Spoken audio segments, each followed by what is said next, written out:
Vuk Stefanović Karadžić. Rođen je 6. novembra 1787. godine, dakle pre više od 230 godina, u selu Tršiću kod Loznice, u porodici u kojoj su deca, nažalost, rano umirala, pa je po narodnom običaju dobio ime Vuk da mu veštice i duhovi ne bi naudili. Pisanje i čitanje Vuk je učio od rođaka Jefte Savića Čotrića, koji je bio jedini pismen čovek u kraju. Svoje obrazovanje Vuk je nastavio dalje u školi u Loznici, a potom u manastiru Tronoša. U manastiru je više čuvao stoku nego što je učio, pa ga je otac vratio kući. Školovanje Vuk nastavlja i završava u Beogradu. Kada je čuveni Dositej Obradović otvorio veliku školu u Beogradu, Vuk je postao njen đak. Nedugo Vuk je oboleo i otišao na lečenje, ali nije uspeo da izleči bolesnu nogu koja je zauvek ostala zgrčena. Po povratku u Srbiju, kraće vreme je radio u Beogradu kao učitelj u jednoj osnovnoj školi, a tokom Prvog srpskog ustanka bio je i pisar. Po okončanju Prvog srpskog ustanka Vuk odlazi u Beč. U Beču se upoznao sa Anom Marijom Kraus, sa kojom se i oženio. Vuk i Ana imali su 12 dece, od kojih su svi osim ćerke Mine i sina Dimitrija umrli u detinjstvu i ranoj mladosti. Živeći u Beču, Vuk je imao priliku da se susretne sa mnogim značajnim ljudima toga doba. Neki od njih bili su i Jernej Kopitar, braća Grim i drugi. Zahvaljujući prijateljstvu između Vuka i Jerneja Kopitara, nastalo je delo od ogromne istorijske i kulturne vrednosti za naš narod, Srpski rečnik. Zahvaljujući saradnji sa braćom Grim, Vuk je napisao i prvu srpsku gramatiku. Razmišljajući i tragajući za načinom da unapredi srpski jezik, Vuk je nailazio na mnoge mudrosti. Neka od njih je i mudrost piši kao što govoriš, a čitaj kako je napisano. Ova mudrost je uticala na Vukov rad tako što je unapredio srpsko pismo i svakom glasu dodelio slovo. Tako je svaki glas dobio slovo kojim će se zapisivati i nastalo je ćirilično pismo, azbuka. Azbuka ima 30 slova. Ono je ćirilično pismo sa određenim rasporedom slova.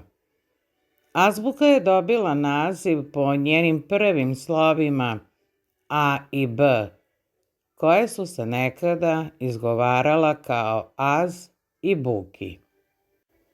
Zahvaljujući ovako pojednostavljenom srpskom pismu, koje je sastavio Vuk Stefanović Karadžić, omogućeno je velikom broju ljudi u našoj zemlji da se brže i lakše u to vreme opismeni, ali i dan danas sve ove generacije za nama i one koje će doći temelje svoga obrazovanja upravo nalaze u azbuci.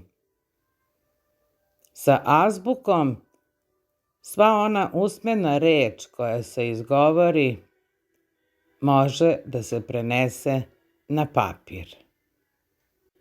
Pored azbuke koja ima tako veliki i neprocenjiv značaj za srpski narod, Vuk je imao velike zasluge što je sakupljao i prvi zapisivao narodne umotvorine. Zovu se narodne zato što ih je narod stvorio, a umotvorine zato što ih je stvorio čovekov um. Do tada narodne umotvorine su se samo usmeno prenosile i nažalost brzo zaboravljale. Neke od narodnih umotvorina su i pesme, priče, bajke, basne, zagonetke, poslovice, pitalice, brzalice, razbrajalice i mnoge druge. Prva Vukova zbirka bila je zbirka pripovetki narodne srpske umotvorine. Zahvaljujući Vuku i mi dan danas smo u prilici da čitajući ovo neprocenjivo blago doživimo i na trenutak se vratimo u prošlost. Zagonetke. Zagonetka je vrsta narodnih umotvorina kojom se nešto zagoneta, postavlja zadatak, odnosno pitanje, a odgovor se treba naći. Zagonetke obično traže dosetljivost onog koji ih odgoneta. Svaka zagonetka ima svoju odgonetku. Pa evo nekih od njih. Duge uši, kratak rep, svi mi kažu da sam lep. Razmislite, šta bi bila odgonetka ove zagonetke? Verujem da ste i niste mnogo pomučili. Odgonetka ove zagonetke je zec. Evo još jedne zagonetke. Iznad glave, iznad sela, iznad hrastova, iznad jela, lete oblaci čudnih pčela. Sve su pčele bele, bele i svu decu razvesele.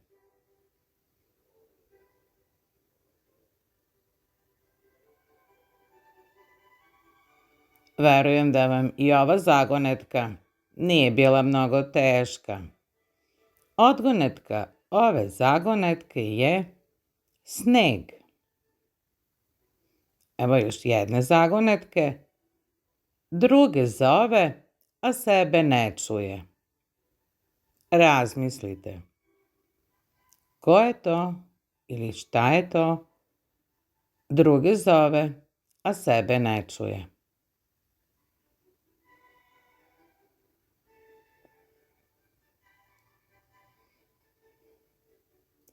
Odgonetka ove zagonetke je zvono. Poslovice. Poslovice su sažete, kratke izreke, lako se pamte, obično izražavaju neku mudrost, savet ili neku pouku. Zato se za poslovice kaže da su poučne.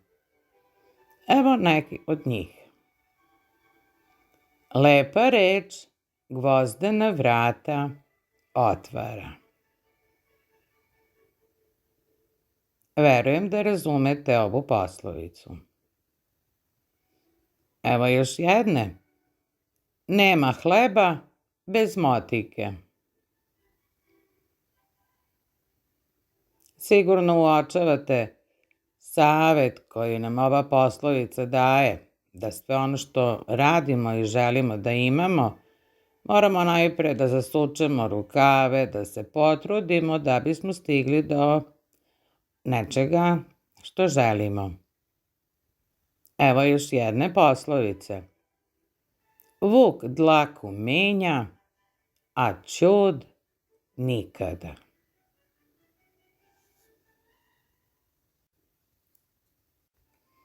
Vuk je simbol inteligentne životinje, hrabre, ali u isto vreme ova poslovica nam ukazuje da je i lukava, prepredena životinja, odnosno savet poslovice vuk dlaku menja, a ćud nikada jeste da koliko god mislili da nekoga poznajemo, moramo biti i oprezni. Razbrajalice. Razbrajalice su reči koje se izgovaraju pri razbrajanju u dečjoj igri. Često nemaju nekog određenog smisla i povezanosti, ali imaju veseli karakter i služe deci da odrede na koga je red da žmuri, trči ili već čega se igraju, ko će biti prvi u njoj. Neke od razbrajalica su i endendinu, savarakatinu, savarakatikataka, elem belem buf, trif traf truf. Ili razbrajalica eci peci pec, ja sam mali zec, ti si mala prepelica, eci peci pec. Ili enci menci na kamenci, tamo koju 12 deci, in pin čarapin, čaraupe, jedi supe, baš ti. Brzalice.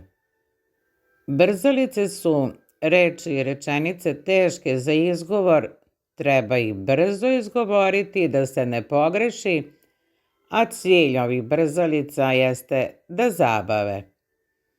Evo nekih brzalica. Crn jarac, crn trn, crn brsti trn. Ili leži kuja žuta ukraj žuta puta. Ili 4 čavčića na čančiću čučeći cijuću. Veliko je narodno stvaralaštvo koje je zahvaljujući Vuku i zabeleženo. Vuku u čast podignut je spomenik u Beogradu koji predstavlja statu Vuka Karadžića. Zbog Vukovog doprinosa srpskom narodu, u njegovu čast na novčanici od 10 dinara nalazi se i njegov lik. Vuku u čast mnoge škole i druge institucije, ulice nose njegovo ime. Vuk je preminuo u Beču. Njegovi posmrtni ostaci preneti su u Beograd i uz velike počasti sahranjeni u porti Saborne crkve, pored Dositeja Obradovića. Vuk nam je ostavio neprocenjivo blago i zato mu je srpski narod veoma zahvalan.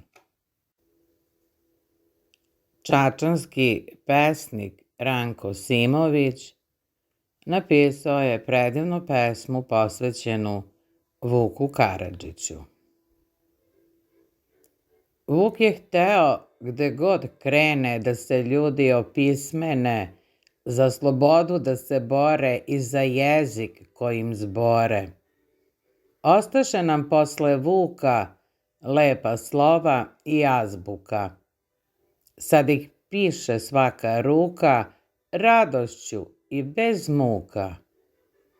Vuk je bio dobre volje, Vuk je bio prepun sreće kad pobedi ono bolje, kad se stekne znanje veće. I zato izražavam beskrajnu zahvalnost Vuku za njegov neumorni rad na očuvanju srpskog narodnog stvaralaštva, na unapređenju srpskog jezika.